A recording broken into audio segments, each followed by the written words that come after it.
Bonjour, aujourd'hui nous allons traiter de la démocratie athénienne et de son fonctionnement.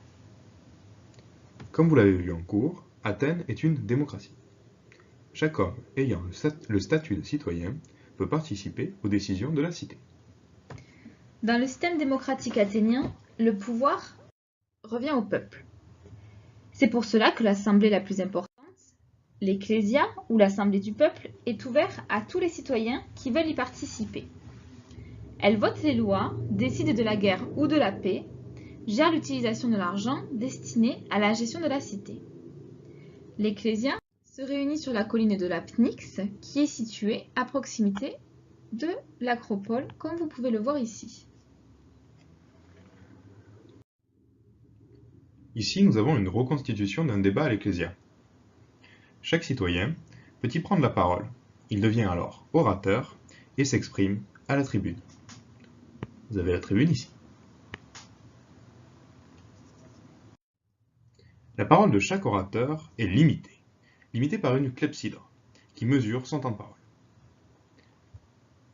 On remplit un premier récipient ici, qui se déverse dans le second, et une fois que le premier est vide, alors vous devez laisser votre place.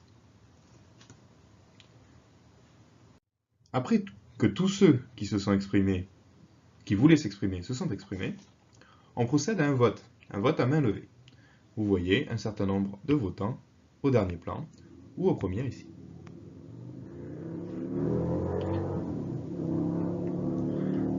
Les débats étant parfois houleux, des esclaves publics assuraient l'ordre. On le voit ici. Ce qui montre que malgré leur exclusion de la citoyenneté, les esclaves participaient à la vie de la cité et au fonctionnement de la démocratie.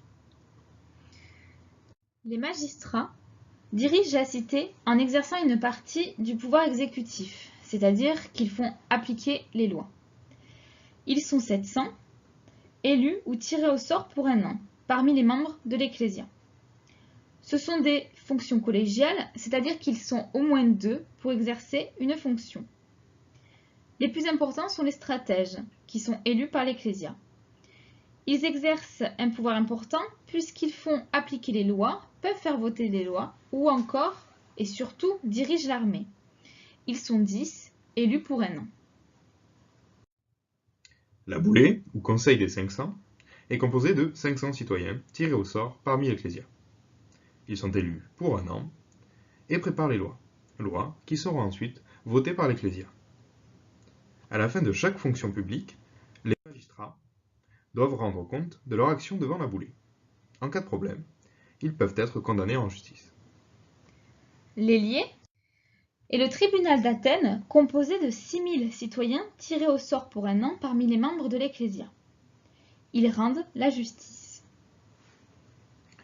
Une fois par an, l'Ecclésia s'est réunie afin d'exclure de la cité un citoyen qu'elle juge dangereux pour la survie de la démocratie. Si ce citoyen, par exemple, a trop de pouvoir. C'est ce qu'on appelle l'ostracisme. Vous voyez ici un certain nombre de jetons qui servaient à exclure ces citoyens. Ici, vous avez un ostraca